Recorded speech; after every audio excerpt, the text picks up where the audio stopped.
मेरी कहानी थोड़ी सी फिल्मी है, इसलिए मुझे लगता है कि आप सभी को इसे जरूर सुनना चाहिए। उस समय मुझे नहीं पता था कि मेरी जिंदगी में क्या होने वाला है, लेकिन आगे कहानी बाकी है मेरे दोस्तों। मैं दिन भर सोता रहता, रोता रहता, परेशान होते रहता, लेकिन मैंने किसी को कुछ नहीं बताया। और एक दिन सुबह मैं घर छोड़कर चला गया। तीन ऐसी बातें जो आपकी जिंदगी में यदि आपने फॉलो कर ली तो आपको जिंदगी में सफल होने से कोई इंसान नहीं रोक सकता।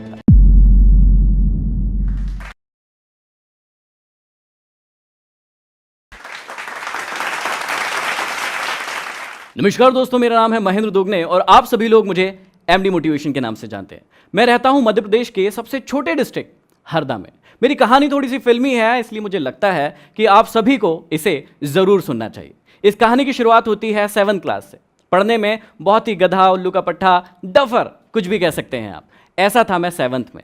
जैसे तैसे मैं क्लास पढ़ ही रहा था कि मुझे सप्लीमेंट्री आ गई 7th क्लास में, और उस क्लास को जैसे तैसे मैंने पास किया। आगे मेरी कहानी यहीं रुकने वाली नहीं थी, कहानी की तो अभी सिर्फ शुरुआत हुई थी। मैं आगे 8th क्लास को जैसे तैसे पास करके 9th क्लास में पहुंचा, और उस समय एक्सीलेंस स्कूल की शुरुआत हुई थी। उस स्कूल का नियम था कि जो भी बच्चा यहां पर फेल होगा उसे भगा दिया जाएगा। आप जान के आश्चर्य करेंगे कि उस साल, जिस साल ये स्कूल स्टार्ट हुआ था, उस पूरे स्कूल में एक ही बच्चे को सप्लीमेंट्री आई थी, वो था मैं। और आपको उससे ज्यादा जानकर आश्चर्य होगा कि उस साल उस सप्लीमेंट्री की परीक्षा को भी मैं पास नहीं कर पाया। मैं फेल हो गया और स्कूल से मुझे निकाल दिया गया। मैं बहुत परेशान हो गया, मैं चिंतित हो गया, क्योंकि लोग मुझे परेशान करने लगे। मेरे फ्रेंड सर्कल मुझे परेशान करने लगे। जब भी मैं रोड पर जाता था वो मुझे गालियां देते थे, कहते थे अरे देखो फेलियर आ गया, ये तो फेल हो गया था। कागज के टुकड़े फाड़ फाड़ कर मुझ पर उड़ाते थे। मैं बहुत दुखी हुआ, बहुत रोया, और मैंने डिसीजन लिया कि मैं आगे पढ़ाई नहीं करूंगा। लेकिन घर वालों ने जैसे तैसे मनाया कि तुझे फिर से पढ़ना पड़ेगा। मैंने कहा नहीं पढ़ूंगा। उन्होंने कहा कि तुझे पढ़ना पड़ेगा और फिर से 9th क्लास पढ़ना पड़ेगा। ये सबसे बड़ा टेंशन था मेरे लिए, क्योंकि वही क्लास फिर से पढ़ना मेरे लिए पॉसिबल नहीं था। जैसे तैसे करके एक गवर्नमेंट स्कूल में मुझे एडमिशन मिला, ये कह के कि भैया इसको एडमिशन क्यों दे रहे हो, ये तो एक्सेलेंस स्कूल से फेल है, इसे एडमिशन दोगे तो और ही हमारी स्कूल का नाम खराब होगा। उसके बाद मुझे जैसे तैसे एडमिशन मिला। मैं स्कूल में गया और मैंने एक चीज़ डिसाइड की कि अब मैं जितनी भी चीज़ें करता हूं लाइफ में, मैं स्पोर्ट्स में बहुत अच्छा था। 1500 मीटर जो रनिंग होती है उसमें मैंने स्टेट खेला हुआ है, जो खो खो होता है उसमें मैंने स्टेट खेला हुआ है, एनसीसी में सीएसएम था, बहुत सारी दूसरी एक्टिविटी में मेरा बहुत मन लगता था, लेकिन सिर्फ एक चीज़ में मन नहीं लगता था, और वो थी मेरी पढ़ाई। लेकिन अब मैंने डिसाइड किया कि यदि अब पढ़ना है तो अच्छे से पढ़ना है। मैंने सारी एक्टिविटीज़ को खत्म कर दिया अपनी ज़िंदगी से, किसी भी एक्टिविटी को अपनी ज़िंदगी में आने नहीं दिया। और उसके बाद क्या हुआ, 9th क्लास में मैंने खूब पढ़ाई की, 10th क्लास में मैंने खूब पढ़ाई की, और मैं बना टॉपर उसी स्कूल का जहां पर मैं फेल होकर गया था। तो जहां पर मैं फेल होकर गया था वहीं से टॉपर बना। ये खबर जो है मेरे छोटे से डिस्ट्रिक्ट में, हरदा में, पूरी जगह फैल गई। और हुआ ये कि मैं 9th से ही इंग्लिश का मुझे बोलने का बड़ा शौक था। मैंने एक इंस्टीट्यूट ज्वाइन किया था जहां पर मैं कॉम्पिटिशन एग्जाम की तैयारी भी करने लगा था। अब उसी समय में ये हुआ था कि एक मेरी लाइफ की बहुत ही मजेदार सी घटना है जिसने शायद मेरी पूरी जिंदगी को बदल कर रख दिया। मुझे बचपन से ही गरबा करने का बड़ा शौक था, डांस करने का बड़ा शौक था, और पता नहीं क्यों ऐसा होता है, पता नहीं क्यों, मैं ठीक ठाक हूं लेकिन पता नहीं क्यों मुझे लड़कियों जैसा रहना बड़ा पसंद था। मुझे बड़े बाल रखने बहुत पसंद थे, मुझे उनकी तरह तिलक लगाना बड़ा पसंद था। तो जब भी मैं गरबा करने के लिए जाता था तो वैसे ही बाल, वैसे ही तिलक और वैसे ही कुछ कुछ चीज़ें पहन के जाता था। अब क्योंकि मैं छोटा था और बड़े जो भाई लोग थे उनके ग्रुप में था, मुझे सबसे आगे खड़ाया जाता था क्योंकि मेरी एंट्री शानदार होती थी, कुछ अलग सी हरकतें करता था मैं। जब मेरी एंट्री हुई, वैसे मेरे पिताजी एक मैकेनिक है, हमारी शॉप है, और वैसे वो कहीं नहीं जाते हमारा प्रोग्राम देखने, कुछ भी देखने नहीं जाते, लेकिन कहते हैं ना किस्मत में जो लिखा है वो होके रहता है। वो उस दिन गरबा देखने के लिए आए। मेरी एंट्री हुई, लोग आसपास में खड़े थे उनके। जैसे ही मेरी एंट्री हुई, मेरे लहराते हुए बाल मुझे बड़े अच्छे लग रहे थे, लेकिन हुआ क्या, लोगों ने कहना शुरू कर दिया कि ये कौन पागल लड़का है, ये कैसा लड़का है जो लड़कियों की तरह रह रहा है। उसके बाद मेरे पिताजी से ये सुनते नहीं बना, वो वहां से घर चले गए। उन्होंने मुझे उस दिन कुछ नहीं कहा, लेकिन अगले दिन मेरे पिताजी मेरे अंकल के साथ बैठे हुए थे। अंकल ने मुझे बुलाया, कहा बेटा इधर आओ, ये क्या कर रहे हो, ये क्या हालत बना रखी है, लोग कह रहे हैं कि तुम लड़की जैसे दिखते हो। कल तुम्हारे पिताजी को ये कहने में शर्म आ गई कि तुम उनके बेटे हो, वो ये भी नहीं कह पाए। मुझे इस बात ने बड़ा दुखी किया। उस समय मुझे नहीं पता था कि मेरी जिंदगी में क्या होने वाला है, लेकिन आगे कहानी बाकी है मेरे दोस्तों। मैं बताता हूं कि उसके बाद क्या हुआ उसी ग्राउंड पर। उसके बाद मैंने 9th क्लास जैसे तैसे निकालना शुरू किया। 10th क्लास में मैंने टॉप किया, कॉम्पिटिशन एग्जाम की तैयारी करने लगा, ब्रिलियंट स्टूडेंट बन गया। उसके बाद मेरा सिलेक्शन हुआ 12th क्लास में स्टेट बैंक ऑफ इंडिया में।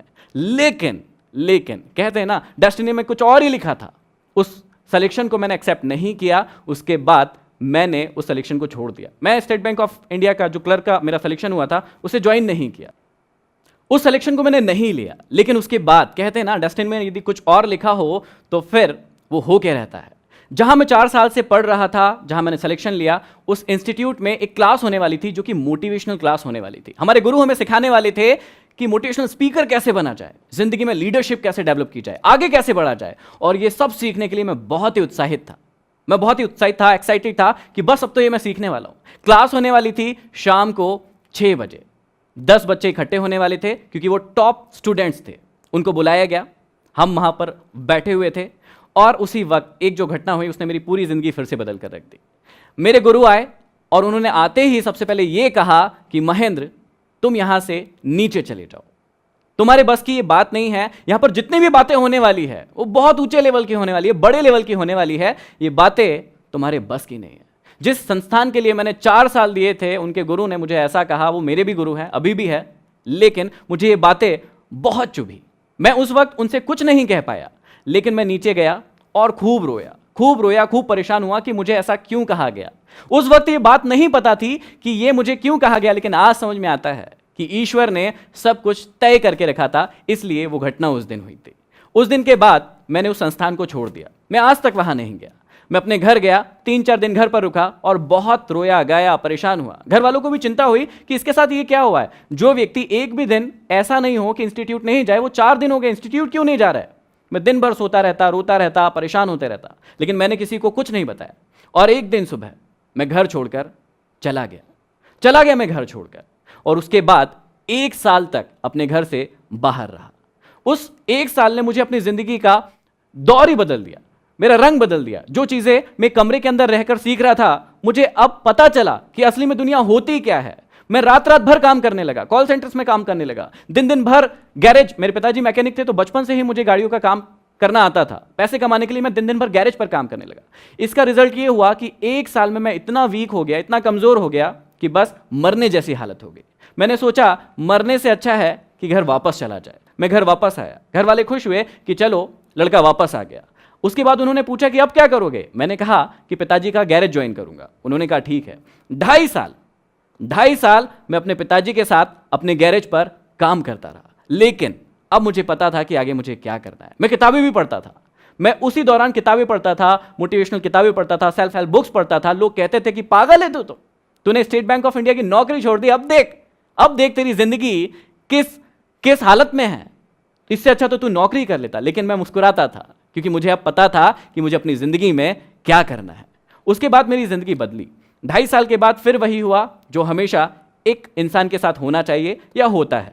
मेरे पिताजी के साथ किसी छोटी सी बात पर बहस नहीं होना था, लेकिन हो गई क्योंकि डेस्टिनी में लिखा था। वो बहस हुई मेरे पिताजी से। मेरे पिताजी ने कहा मुझसे कि यदि तुझे शॉप पर नहीं जाना है तो मत जा, क्यों कर रहा है काम, तेरे को नहीं करना है तो मत कर। मैंने उनसे कहा कि ठीक है, अब मैं शॉप पर नहीं जाऊंगा। उन्होंने मुझसे पूछा कि नहीं जाएगा, पक्का नहीं जाएगा। मैंने बोला कि हाँ, आज के बाद मैं शॉप पर नहीं जाऊंगा। उसके बाद अगले दिन मैं सुबह उठकर फिर से घर से भाग गया। लेकिन इस बार मैं सिटी से बाहर नहीं गया था, सिटी में ही गया था। शाम तक लोग परेशान होने लगे, मुझे ढूंढने लगे, लेकिन मैं एक इंस्टीट्यूट में जाकर बैठकर पढ़ने लगा। दिन भर पढ़ा। मैंने अपना फोन ऑफ कर दिया। शाम को जब घर पहुंचा, घर वालों ने पूछा क्या हो गया। मैंने बोला कुछ नहीं, अब मैं शॉप पर नहीं जाऊंगा, मैं एक मैकेनिक नहीं बनूंगा, मुझे कुछ और बनना है। उन्होंने कहा ठीक है। मैंने 1 साल फिर से पढ़ाई की और इस बार मेरा सिलेक्शन हुआ सिंडिकेट बैंक में। और मैंने उस सिलेक्शन को भी नहीं लिया। अब शायद आप लोग भी मुझे पागल ही कह रहे होंगे कि 2008 में मेरा सिलेक्शन हुआ स्टेट बैंक में, मैंने वो भी ज्वाइन नहीं किया। इस बार मेरा सिलेक्शन हुआ सिंडिकेट बैंक में, मैंने उसे भी ज्वाइन नहीं किया। फिर मैं करना क्या चाहता था? जी हाँ, अब मुझे पता था कि मैं बनना क्या चाहता हूं, मैं करना क्या चाहता हूं। मैंने अपने खुद के इंस्टीट्यूट की शुरुआत की। उसका नाम है चेंज एकेडमी, जहां पर हम लोग बच्चों को कॉम्पिटिशन एग्जाम की तैयारी करवाते थे। लेकिन मुझे पता था कि मुझे क्या करना है। उसी के साथ साथ मैं अपनी सिटी में बच्चों को मोटिवेट करने लगा। मैं कॉम्पिटिशन एग्जाम की तैयारी तो करवाता था, लेकिन उनसे कहता था कि अपनी जिंदगी में वही काम करना जिसे करने में मन लगे, जिसे करने में आपको एक्साइटमेंट फील हो, जिसे करने में आपको कभी थकान महसूस ना हो। लोग मुझे कहते थे कि पागल हो क्या, तुम तो कंपटीशन एग्जाम की तैयारी करवाते हो, फिर ये क्यों कहते हो कि वो काम करो जिसमें मन लगे, पसंद हो। मैं उनको कहता था कि मेरा धंधा नहीं है, मैं इंसान को इंसान बनाना चाहता हूं, उसे सिखाना चाहता हूं कि जिंदगी को कैसे जिया जाए। ये कारवा चल रहा था। 6 साल में मेरे 3 ब्रांचेस हो गए, मेरा इंस्टीट्यूट बड़ा होने लगा, लोग सोचने लगे कि बस अब तो ये सक्सेसफुल हो गया, आगे बढ़ गया। लेकिन कहानी तो अभी शुरुआत हुई थी, कहानी अभी शुरू हुई थी। और उसी दौरान आया 2017 का एंड। मैं बहुत सारे काम कर रहा था, बहुत सारे टॉक्स ले रहा था, स्पीचेस ले रहा था, लोग मुझे जानने लगे थे, मेरे इंस्टीट्यूट की बहुत सारी ब्रांचेस खुलने लगी थी। जहां पर जिस सिटी में 25 से 30 हजार कमाना भी बहुत बड़ी बात होती है, लोगों को लगता है कि अरे बाप रे 25 से 30 हजार रुपए कमाता है व्यक्ति, वहां उस सिटी में मैं हर महीने 1 लाख रुपए से ज्यादा कमाता था। लेकिन ट्विस्ट यहीं पर है, मैंने उस सारी चीज को दांव पर रखा क्योंकि मुझे अच्छा नहीं लग रहा था। मुझे लग रहा था कि इससे और कुछ बड़ा कर सकता हूं मैं, और कुछ अच्छा कर सकता हूं मैं। और फिर 2017 का एंड आया। वहां पर क्या हुआ, वहां पर मैंने एक डिसीजन लिया कि अब इन सारी कोचिंग्स को मुझे बंद करना है, क्योंकि मुझे कुछ और अच्छा करना है। मेरे दिमाग में चल नहीं रहा था, मुझे समझ ही नहीं आ रहा था कि मैं ये काम करूं या ना करूं। फिर डिसीजन लिया कि मुझे ये काम अब नहीं करना है। और 2017 के एंड में मैंने तीनों के तीनों ब्रांचेस बंद कर दिए। अब लोग फिर से परेशान होने लगे, फिर से मुझे पागल कहने लगे कि यार इससे बड़ा पागल कोई नहीं है। सारी सिटी में ये बात हो गई, क्योंकि छोटी सिटी है तो सारी जगह बात फैल गई कि महेंद्र तो फिर से पागल हो गया। अब उसने एक कैमरा खरीद के लाया है, एक माइक खरीद के लाया है, अब तो वो ना शादियों की शूटिंग करेगा शायद। ऐसी बातें मार्केट में उड़ने लगी, सबको ये बात पता चल गई। मेरे काफी सारे स्टूडेंट्स थे, उन्होंने भी ये बातें फैलाना शुरू कर दी। लेकिन इस बार भी वही हुआ, मैं मुस्कुराता रहा, मैं किसी से कुछ नहीं कहा, और मैं बैठ गया एक रूम के अंदर, एक कमरे के अंदर, एक कैमरा और एक माइक लेके। और फिर शुरुआत हुई मेरी जर्नी की। वो जर्नी थी यूट्यूब की जर्नी। मुझे पता था कि मुझे अब क्या करना है, मैं आगे बढ़ता गया। मैंने 4 महीने वीडियोस बनाना शुरू किए। शुरुआत में ये बहुत कठिन होता है, क्योंकि जब वीडियो डालते हैं तो यदि आप यूट्यूब से हैं तो आपको पता होगा कि व्यूज नहीं मिलते हैं, लाइक्स नहीं मिलते हैं, लोग उसे शेयर नहीं करते हैं, बड़ा दुख होता था। लेकिन मुझे अपने आप पर पूरा विश्वास था, मुझे पता था कि मुझे क्या करना है, मुझे पता था कि मेरी मंजिल कहां है, मुझे अपने आप पर विश्वास था। और इसी प्रकार मैं 4 महीने तक उसको जारी रखता गया। हुआ क्या, उसका रिजल्ट ये हुआ कि 5वें महीने में मेरा एक वीडियो वायरल हुआ। और वो इतना वायरल हुआ कि उसे 6.3 मिलियन लोगों के द्वारा सिर्फ 15 दिन के अंदर देखा गया। सिर्फ 15 दिन के अंदर 6.3 मिलियन व्यूज मिले और मेरी आवाज हर हिंदुस्तानी तक पहुंच गई। और लोग मुझे मेरी आवाज के कारण जानने लगे, लोग मुझे एमडी नाम से जानने लगे। अब यहां पर कहानी रुकने वाली नहीं थी, मैंने और वीडियोस डालना शुरू किया, मैं और पॉपुलर होता गया। मुझे radio station, talk show, magazines, newspaper, सब जगह से ऑफर आने लगे कि हमारे यहाँ आइए, हमारे यहाँ टॉक लीजिए, हमारे यहाँ सेमिनार कीजिए। और इसने मेरी जिंदगी पूरी तरीके से बदल दी थी। जो मैं सपना देखता था, जब मैं आईने के सामने खड़ा होता था, मैं देखता था कि मैं तो हीरो हूं, वही फीलिंग मुझे आने लगी और मैं आगे बढ़ता गया। आप सभी ये जानने के लिए बहुत ही एक्साइटेड होंगे कि एक लड़का जिसे 7th में सप्लीमेंट्री आई, 9th में सप्लीमेंट्री आई, वो फेल हो गया, घर से भाग गया, गैरेज पर काम किया, आज पूरे हिंदुस्तान नहीं और भी कंट्रीज में जाना जा रहा है अपने काम के कारण। तो ऐसी कौन सी सफलता की ट्रिक्स है, टिप्स है, जो आप लोगों को यदि मैं बताऊं तो आप लोग भी अपनी जिंदगी में सफल हो सकते हैं। वही टिप्स मैं आपसे शेयर कर रहा हूं। 3 ऐसी बातें जो आपकी जिंदगी में यदि आपने फॉलो कर ली तो आपको जिंदगी में सफल होने से कोई इंसान नहीं रोक सकता। पहली टिप, हमेशा खुद पर विश्वास करना।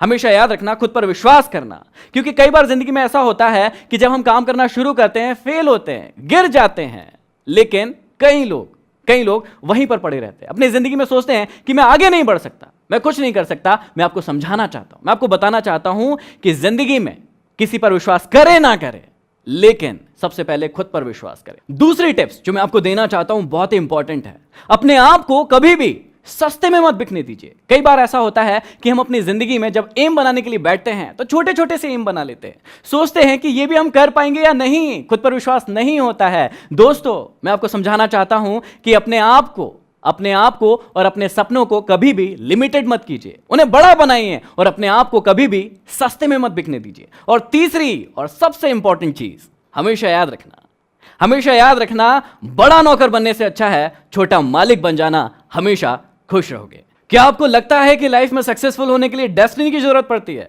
यदि आपको लगता है हां, तो कमेंट बॉक्स में कमेंट कीजिए, इस वीडियो को लाइक कीजिए और ज्यादा से ज्यादा शेयर कीजिए, सब्सक्राइब कीजिए जूस टॉक्स। 2003 में मेरे हस्बैंड एक्सीडेंट एक्सपायर हो गए थे। मैंने कभी अपनी लाइफ में किसी की मौत नहीं देखी थी। वो फर्स्ट मौत थी जो मैंने अपने हस्बैंड की देखी थी। एक्सीडेंट्स में सारे मेरा डैमेज हो गया शरीर, सिर्फ एक सांस थी जो धड़क रही थी। पैसों की दिक्कत इतनी बढ़ गई थी कि मैं बता नहीं सकती आप लोगों को कि एक एक रुपए के लिए हम मोहताज हैं। आप टैक्सी चलाओ या हवाई जहाज चलाओ, मुझे मेरी मम्मी चाहिए, मुझे कोई नहीं फ़र्क पड़ता। मेरी मम्मी में वो हिम्मत है जो कर सकती है।